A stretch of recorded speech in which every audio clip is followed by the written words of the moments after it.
Buenos días, hermanos, buenos días, hermanas. Me habría encantado estar este fin de semana en medio de vosotros, pero ya sabéis que el COVID nos tiene secuestrados, así que esta vez lo vamos a hacer a través de estos medios, nos vamos a conformar con estos, ¿verdad? Hasta que esperemos que pronto nos podamos volver a ver y estar juntos. Quería deciros que me acuerdo mucho de vosotros, que os echo de menos, que oro por vosotros, no solo yo, sino que también lo hacemos en el culto de oración de la Iglesia Auxera, la iglesia en la que hago prácticas de este curso, así que también aprovecho para transmitiros el amor y los saludos de los dos pastores que tenemos allí. Así que deciros también que me tratan bien, bajo amenaza, y que si no lo hacen vais a ir a hacerles alguna visita. También deciros que el Señor me ayuda, que me protege en medio de todo este trajín que suelo tener en Madrid, como en el trabajo, en las prácticas y las clases. Como sabéis, estoy en mi último año de facultad, así que me toca este año presentar el TFG, Dios mediante, así lo haré. Y mi TFG, mi trabajo final de curso, va acerca de Lucas.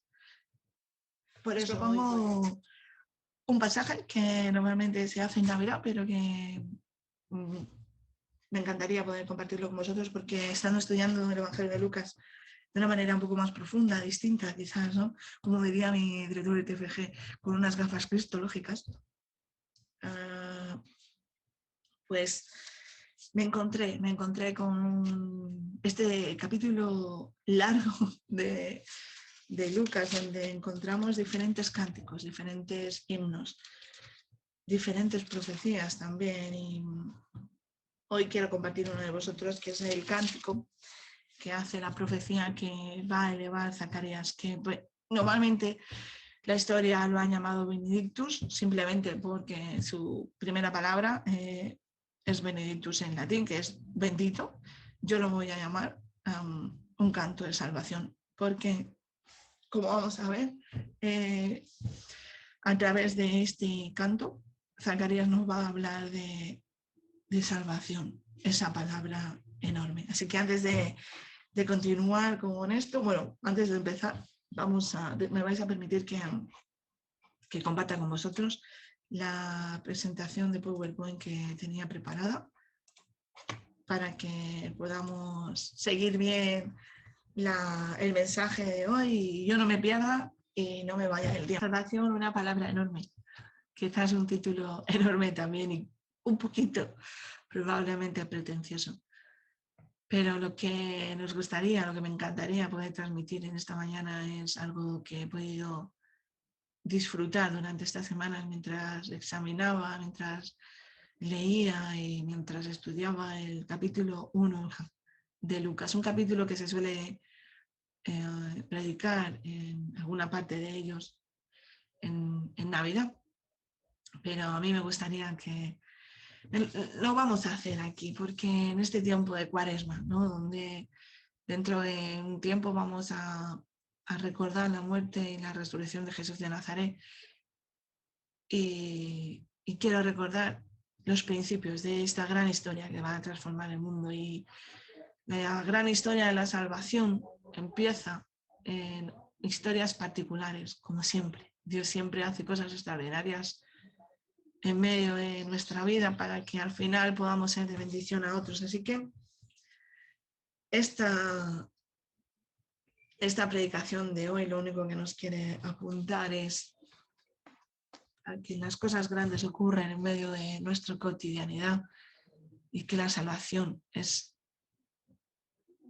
una palabra enorme para poder explicar, porque quiere condensar la obra de Jesús de Nazaret, una obra prometida, profetizada y cumplida en aquel niño que nació en Belén. Para antes de esto, Lucas, como diría Lucas, vamos a tener que ordenar, porque si queremos llegar hasta el final de este capítulo, no debemos de empezar por el principio. ¿Por qué? Porque si no, no vamos a poder llegar a entender el culmen de este canto, un canto de salvación. Así que vamos a vamos a empezar desde el principio, ¿no? Como diría Lucas, con un poco de orden, así que para llegar al culmen de este capítulo, lo que vamos a hacer es pues explicar un poquito quién era Zacarías. Vamos a ver un poco de contexto. Entonces vamos a conocer a este sacerdote que le ocurrió algo en medio de su día a día. Nos dice Lucas en el versículo 5 de este capítulo que Zacarías era un sacerdote de la clase de Abías. Yo tuve que mirar qué significaba esto de la clase de Abías. Pues simplemente es que David estableció 24 turnos en las que dividió también el calendario litúrgico anual, ese año litúrgico, y cada casa fue distribuida en sus funciones. A cada uno le tocó una parte, así que a la casa de Abías le tocó el 8º turno. Esto es lo que quería significar. ¿Qué se dice además de Zacarías? Pues se dice que estaba casado con Elizabeth, que era hija de Aarón, así que de buena estirpe venía Juan Bautista, ¿verdad? Además que dice de él que es de ellos, de María, de Elizabeth y de Zacarías, es que eran justos delante de Dios, que andaban irreprensibles en todos los mandamientos y ordenanzas. Mira, se dice poco de estos, de ellos, pero a mí me encantaría que lo poco que se dijera de mí fuera que soy santa, que soy justa, que soy obediente delante de Dios. Claro, hay un pero, dicen, pero tenían algo. ¿Qué les pasaba? Que no tenían hijos. ¿Por qué? Porque Elizabeth era estéril y ya los dos eran de edad avanzada. Para el pueblo de Israel era muy importante, sobre todo si eras mujer, poder tener hijos. Y ser estéril se consideraba una afrenta y posiblemente un castigo. Así que a lo largo de la vida de Elizabeth y de Zacarías, la sombra de decir, estos no lo estarían haciendo tan bien, posiblemente estuviera recorriendo sobre ellos siempre. La sombra de, no serás tan santo, no serás tan irreprensible porque no tienes hijos. Así que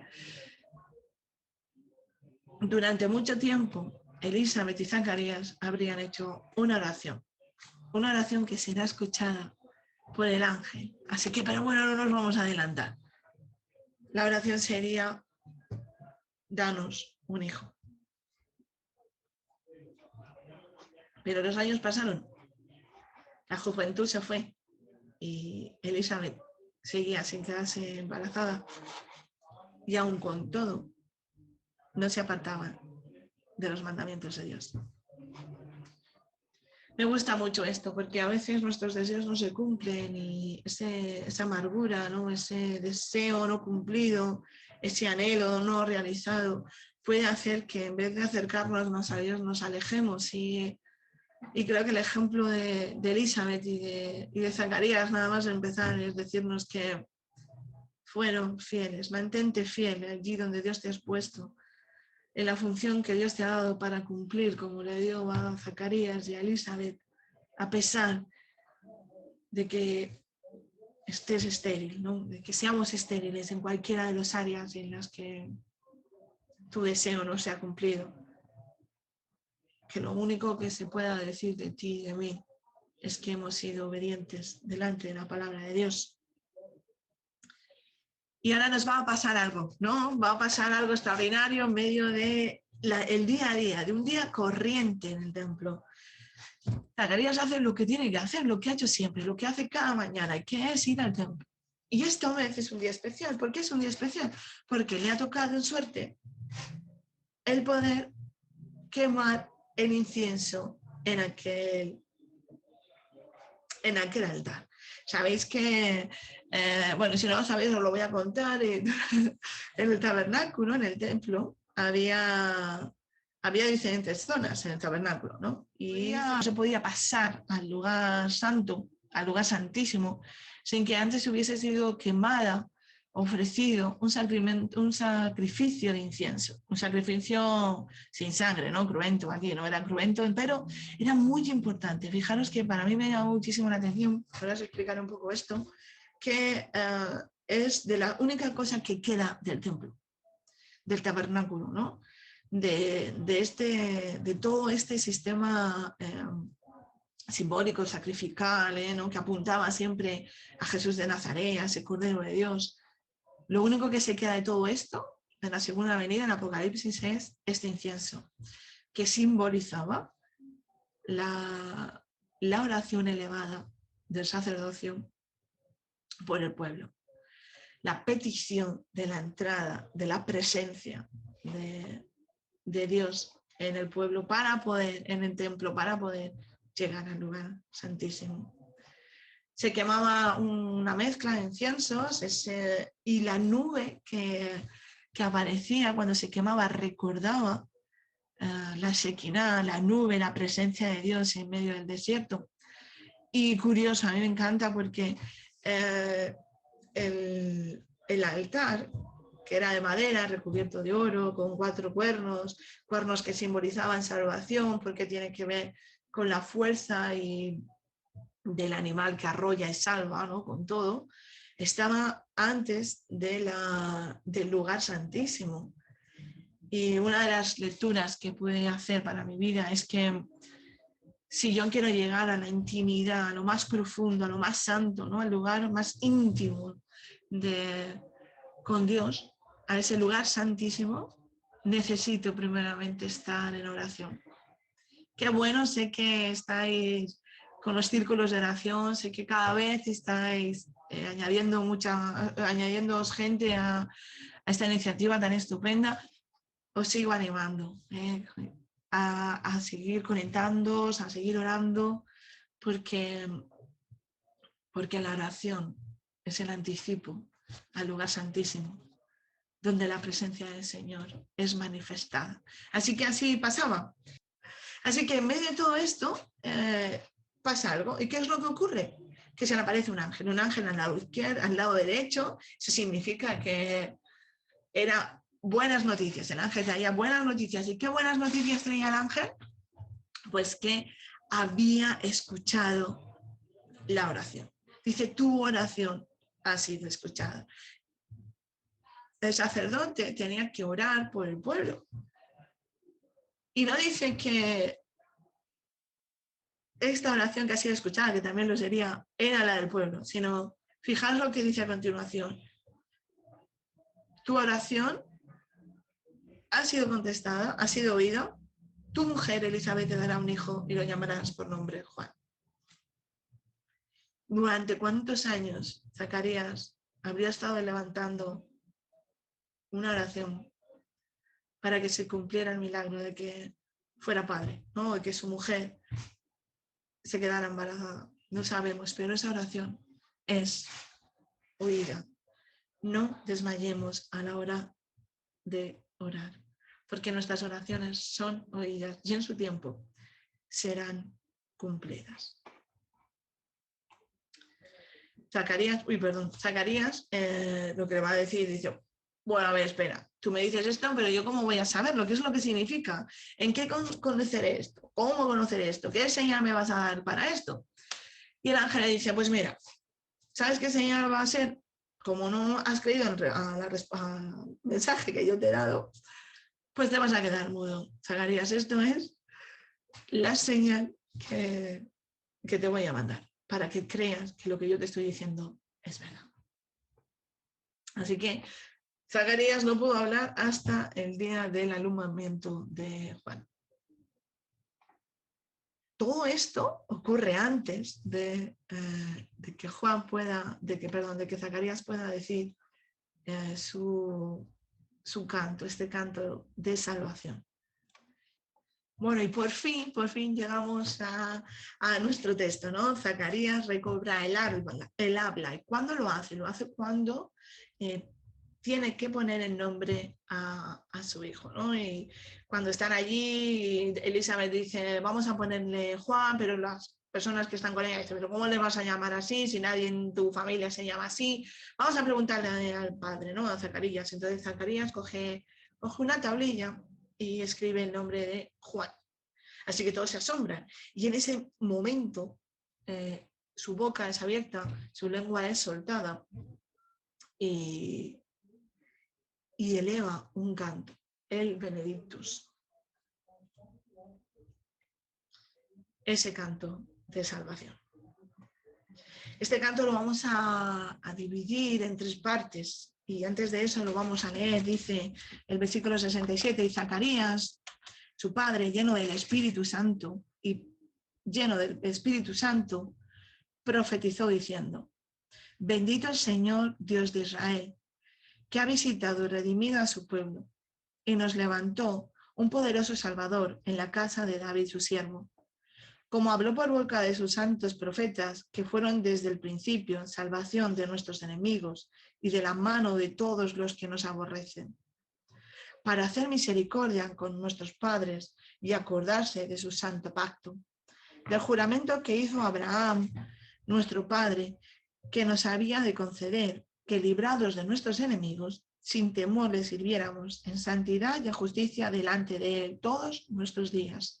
Y tú, niño, profeta del Altísimo serás llamado, porque irás delante de la presencia del Señor para preparar sus caminos, para dar conocimiento de salvación a su pueblo, para perdón de sus pecados, por la entrañable misericordia de nuestro Dios, con que nos visitó desde lo alto la aurora, para dar luz a los que habitan en tinieblas y en sombra de muerte, para encaminar nuestros pies por camino de paz. Este canto está dividido en las 3 alianzas, lo podemos dividir en 3 alianzas, 3 pactos, 3 juramentos que Dios hace con la humanidad. Primero lo hará, lo vamos a encontrar, el primero que encontramos aquí, no por orden, sino por importancia que quiere resaltar el profeta, es esa salvación. Es un profeta. Fijaros que dice lleno del Espíritu Santo. Zacarías profetizó, dio un mensaje de Dios, fue vocero de Dios. Después de 400 años sin decir nada, Dios habla, sin voz profética. No había habido voz profética desde hace pasados 400 años, No lo hay, y lo vuelve a hacer a través del hombre anciano, a través de Elizabeth y a través de un adolescente como sería María. Así que Dios puede usarte a ti y a mí, a cualquiera de nosotros, para dar un mensaje de salvación. Y vete tú a saber por qué Dios nos ha escogido a ti y a mí. Una salvación profetizada. Esto es la primera parte en la que vamos a ver los versículos de 67 a 72. Un Dios que ha enviado un Salvador. Esto ha sido profetizado, ha sido dicho desde siempre, por todos los profetas. Y lo que sabemos es que va a ser descendiente del rey David. Nos van a decir, ¿os acordáis? Que su trono no va a tener fin nunca. Esto es lo que se le dijo a David. ¿Y cómo se va a cumplir eso en Jesús de Nazaret? Ha sido revelado a esos voceros, a esos portadores de mensaje de Dios a lo largo de la historia del pueblo de Israel. ¿Y por qué ha enviado Dios este Salvador? ¿Y por qué Dios ha enviado este Mesías, este Cristo? ¿Por qué? Para cumplir esas promesas. Así que algo que podemos entender aquí es que este Salvador poderoso es un Salvador prometido. Hasta ahora el pueblo de Israel ha tenido salvadores en los jueces, ¿no? Vemos en el libro de los jueces gobernadores, salvadores. El pueblo tenía sufrimiento, guerras, hambre, y Dios mandaba a un Salvador, a alguien que pudiera rescatarlos de ese momento, y volvía a haber paz, volvía a haber comida, volvía a haber cosas, hasta otra vez, la siguiente vez en la que volvía a haber hambre, lucha, desobediencia y así, ¿no? Pero este Salvador es distinto. Este Salvador es el único y suficiente Salvador. Después de este Salvador, Dios ya no va a volver a enviar a nadie más, porque este es el verdadero Salvador. ¿Y de qué nos va a salvar este Salvador? Pues nos va a salvar de nuestros enemigos. Aquí Zacarías estaba hablando la primera vez, habla de enemigos físicos, de enemigos militares, de cada uno tenemos nuestras batallas, ¿no? Nuestros jefes, nuestras exigencias en trabajos, en estudios, en la vida a día, ¿no? La penosidad de la vida está atacándonos siempre. COVID también. Pues Dios ha venido a librarnos de todos esos enemigos y con un propósito. Ese propósito ha sido para demostrarnos que es fiel. Dios es fiel. Una de las primeras cosas que podemos aprender de este canto de salvación es que Dios cumple sus promesas. Tienes palabra de Dios para ti, esa palabra íntima que Dios te ha revelado, que Dios te ha dado en medio de ese lugar santo en el que tú has podido elevar incienso o elevar oración delante de Dios. Si es así, tengo una buena noticia. Dios cumplirá su promesa. Yo no sé el tiempo, pero sí sé que lo hará. Y todo esto es porque tuvo misericordia, versículo 72, misericordia, por esa entrañable misericordia que Dios ha tenido con cada uno de nosotros y solo porque se ha acordado de ese pacto. Ese pacto que veremos en la primera alianza, aquí aparece la segunda vez, pero en la primera alianza que tenemos, el primer juramento que Dios hace con los hombres, ¿no? con un pueblo, es en Abraham. Ahí estábamos tú y yo, en esta salvación prometida, estábamos tú y yo incluidos. Ese juramento que hizo a Abraham de concedernos, ¿qué nos va a conceder? Salvación. Mira, puede que te preguntes por qué de qué tienes que ser salvado. Zacarías dice que tenemos que ser salvados de nuestros enemigos. Más adelante veremos que nuestro enemigo, el último enemigo nuestro es la muerte, porque es consecuencia de nuestro pecado, de esa actitud de vida, de haber decidido ser nosotros los que gobernamos en medio de nosotros. O sea, yo decido qué hago cuando quiero, como quiero. Esto significa pecado en realidad, decidir que yo soy el rey de mi vida. Y de esto tenemos que ser salvados de nosotros mismos. Porque al final morimos. Y lo importante es saber cómo esa salvación prometida a los que nos precedieron, a Abraham, puede ser cumplida en medio de nosotros, en medio de tu vida, en medio de la mía. Y esto se puede hacer porque Dios es fiel, como decíamos, y además tiene un propósito. Dios siempre tiene un propósito. No nos salva así de porque sí. ¿Por qué tengo que ser salvado? Porque Dios tiene propósitos de vida para ti. Y tiene el propósito de que le sirvas. De que le sirvas sin temor, porque donde hay temor no hay amor. Y el amor de Dios ha echado fuera todo nuestro pecado, toda nuestra desobediencia.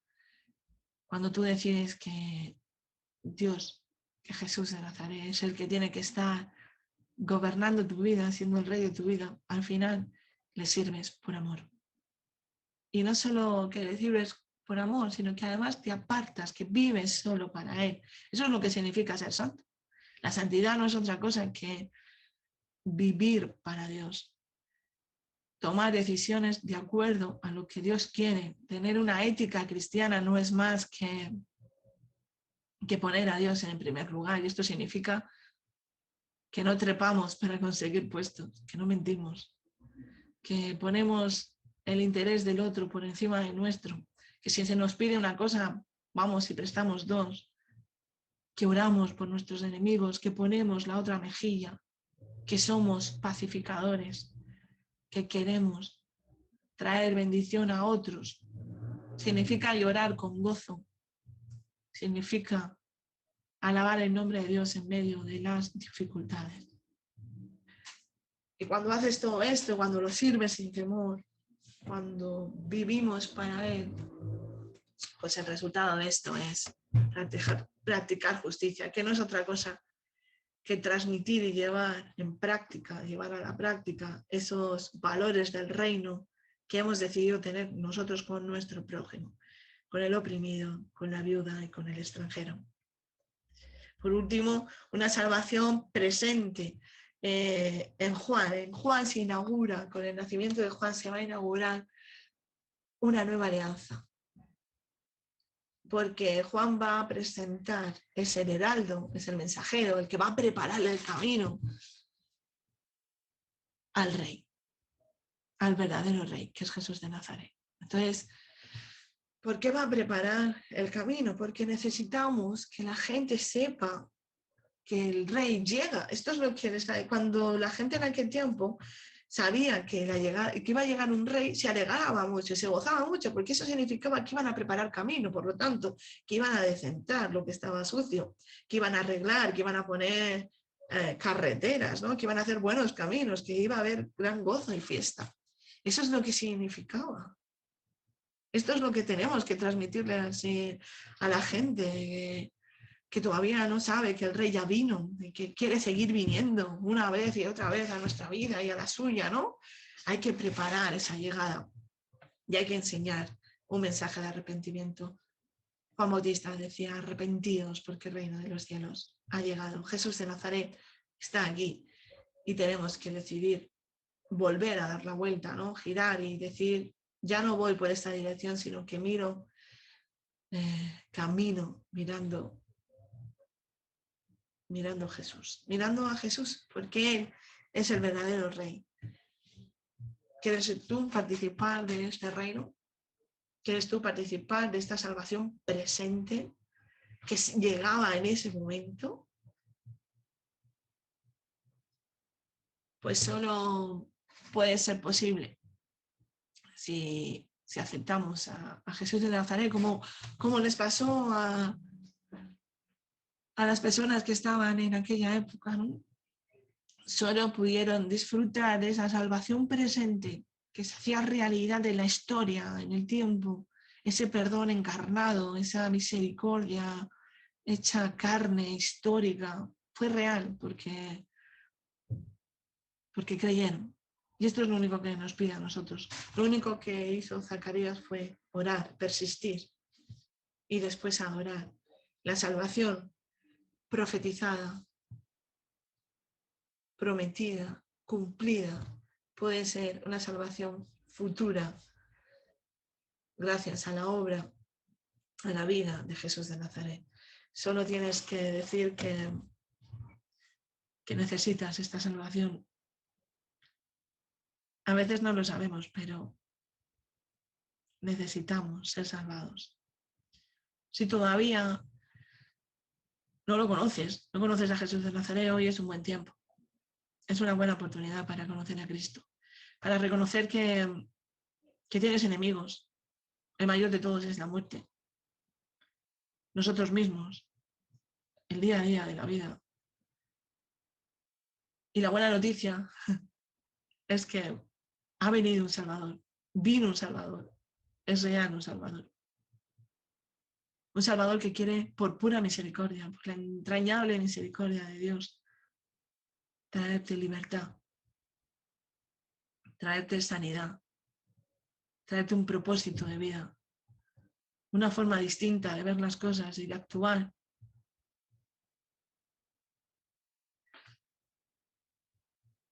Para hacer esto, lo único que tienes que hacer es aceptar el mensaje de arrepentimiento y decir, tengo necesidad de ser salvado de la muerte, de la confusión, de la desobediencia, de mi querer gobernar yo misma mi propia vida.